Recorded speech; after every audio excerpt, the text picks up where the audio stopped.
Assalamualaikum warahmatullahi wabarakatuh. Teman-teman semuanya, perkenalkan nama saya Ahmad Ramzi. Saya salah satu mahasiswa psikologi dari kampus UPI. Di sini saya mau sharing sedikit tentang hubungan antara komunikasi interpersonal dengan wabah COVID-19 yang sedang terjadi saat ini. Mudah-mudahan bermanfaat buat teman-teman semuanya.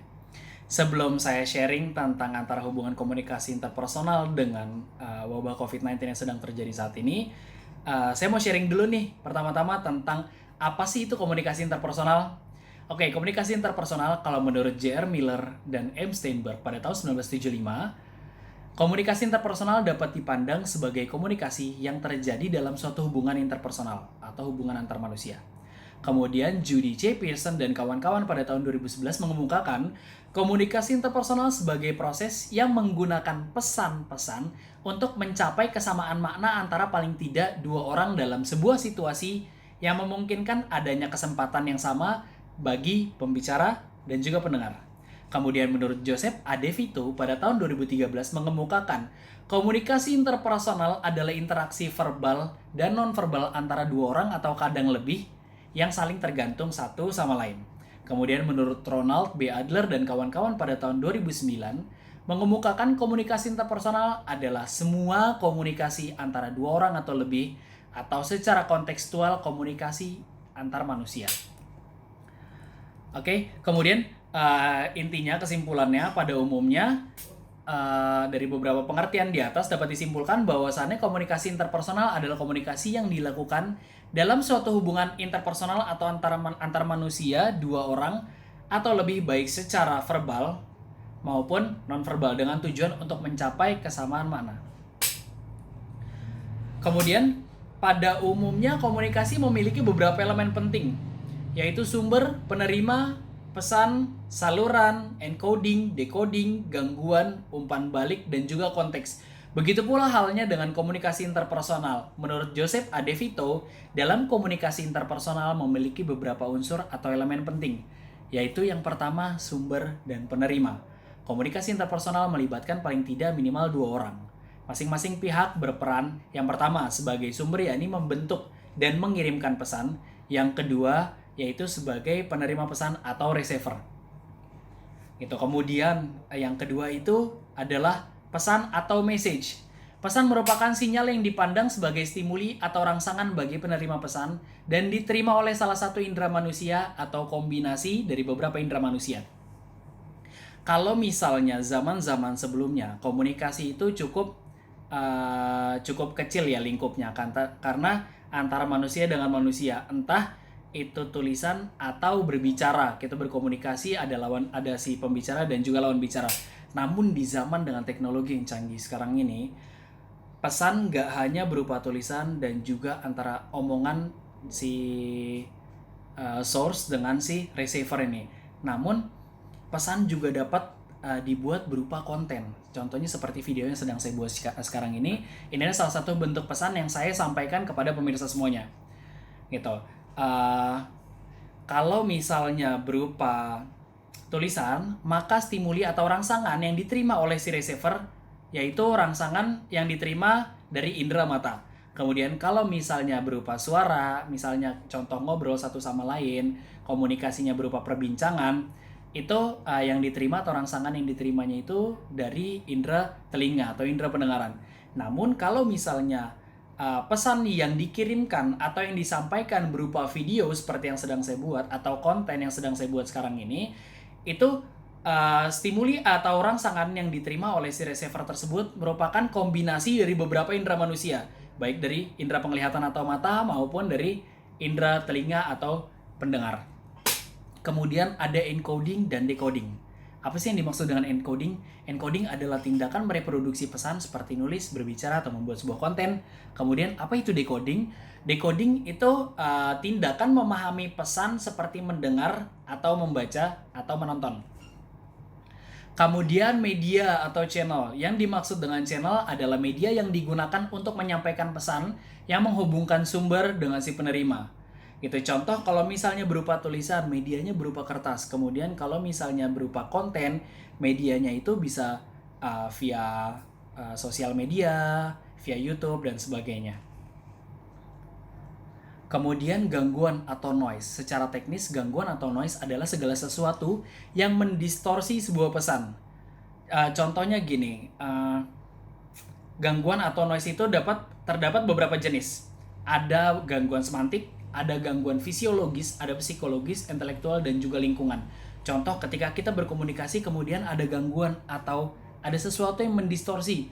Kalau misalnya emang gangguannya berupa fisiologis, contoh dalam komunikasi gangguannya itu misalnya dari tuna rungu.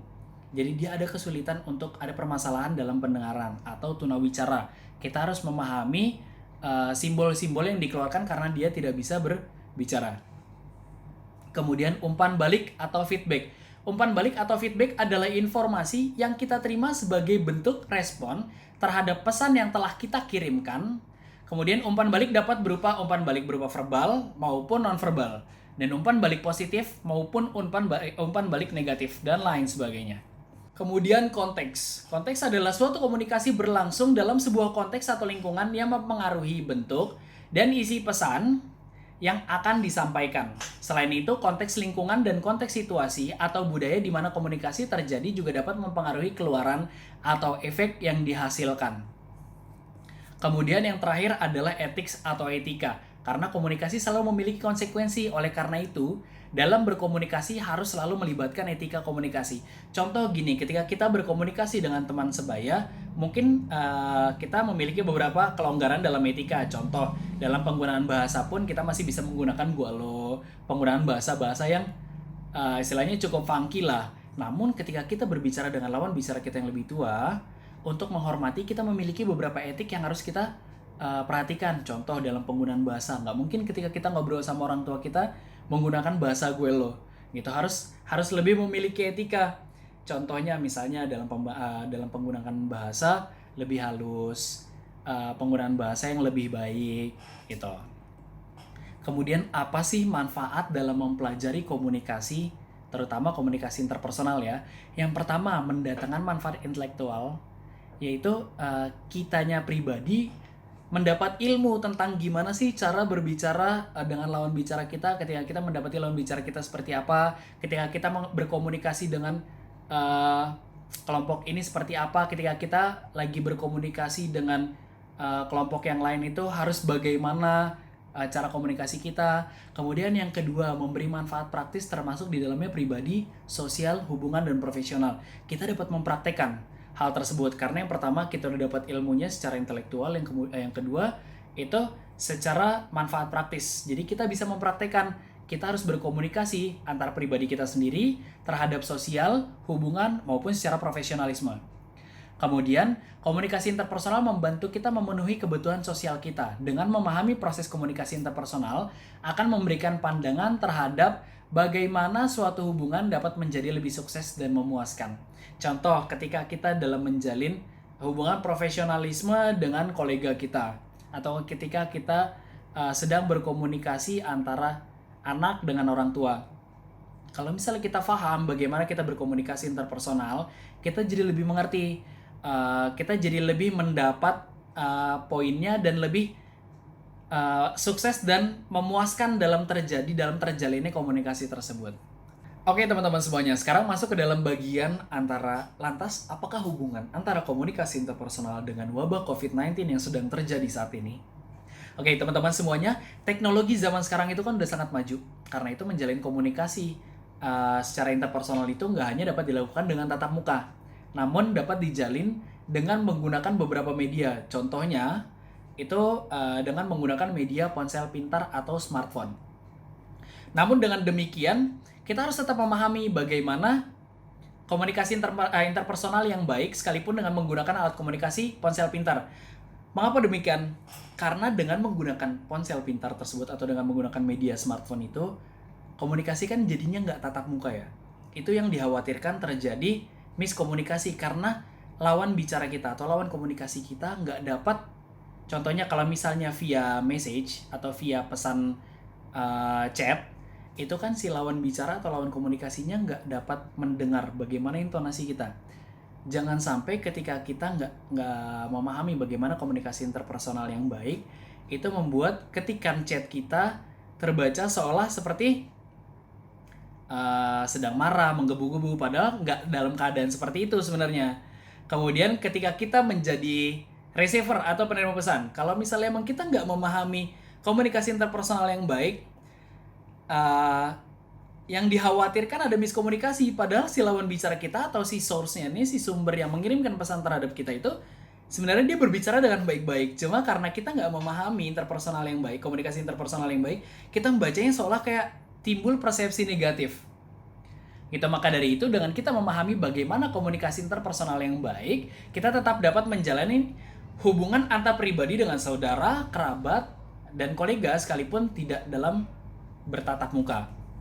Kemudian teman-teman semuanya dapat dipahami bahwasannya komunikasi interpersonal kan gak hanya komunikasi antar tatap muka.